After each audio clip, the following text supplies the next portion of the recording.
যে সমস্ত আসনে তারা আগ্রহী সেই সমস্ত আসনগুলোতে আমরা কোনো প্রার্থী দেইনি।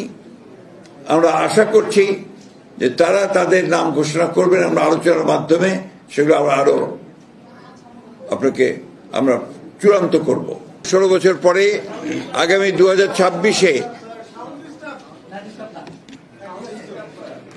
2026-এ ফেব্রুয়ারি মাসে জাতীয় সংসদের নির্বাচন পেতে যাচ্ছি।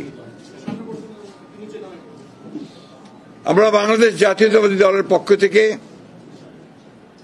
আমাদের মনে আছে নিশ্চয়ই, যে আমরা বারবার গণতন্ত্রের উত্তরণের জন্য আমরা দীর্ঘ 15 বছর সংগ্রাম এবং লড়াই করেছি। আজকে সেই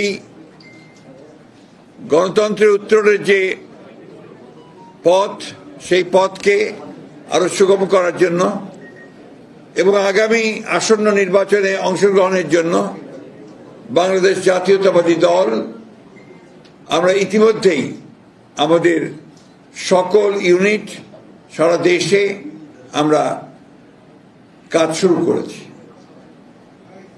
এবং তারই ধারাবাহিকতায় আমরা আজকে আপনাদের সামনে আমাদের প্রায় 232টা আসনে আমরা আমাদের সম্ভাব্য প্রার্থীদের নাম ঘোষণা করতে যাচ্ছি।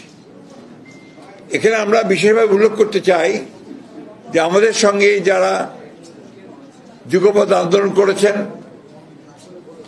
তাদের যে সমস্ত আসনে তারা আগ্রহী সেই সমস্ত আসনগুলোতে আমরা কোনো প্রার্থী দেইনি।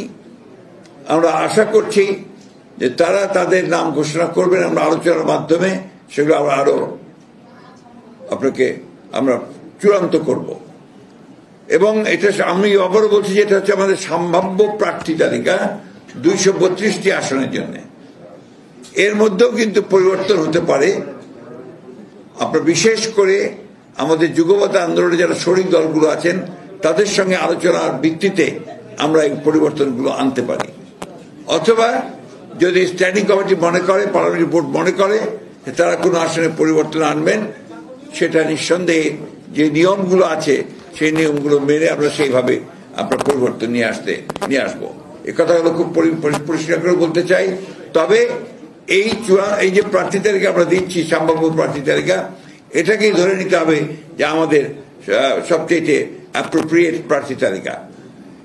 আমি আপনাদের সামনে চূড়ান্ত নয়, কিন্তু আপনারা আমাদের অ্যাপ্রোপ্রিয়েট প্রার্থী তালিকা, অর্থাৎ প্রায় অ্যাপ্রোপ্রিয়েট ধরে নিতে হবে আর কি।